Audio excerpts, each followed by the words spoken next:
শুভ বিজয়ার প্রীতি ও শুভেচ্ছা জানাই সকলকে। আর আমার বড়দেরকে জানাই প্রণাম, ছোটদেরকে আমার বুক ভরা ভালোবাসা, প্রীতি ও শুভেচ্ছা। আর এখন আমি করছি নাড়ু। লক্ষ্মী পুজো তো এসেই গেল, সোমবার দিন লক্ষ্মী পুজো। তো আজ হচ্ছে শুক্রবার। দেখো সকাল থেকে মানে শুধু লিকার চা খেয়েছি 1 কাপ, বিস্কুট ছাড়া, তাও আবার আর কিচ্ছু খাইনি। তো এদিকে সমস্ত কাজের জোগাড় যন্ত্র করে নিয়ে এখন নাড়ু বানাতে বসেছি, কেননা লক্ষ্মী পুজোর বেশি দেরি নেই।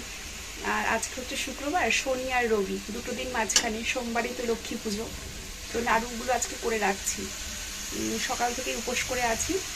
তো দেখো এদিকে যে নাড়ু তৈরি হবে। তো আগে পাক দিয়ে নিচ্ছি। 2 রকমের নাড়ু করব, চিনির নাড়ু আর গুড়ের নাড়ু।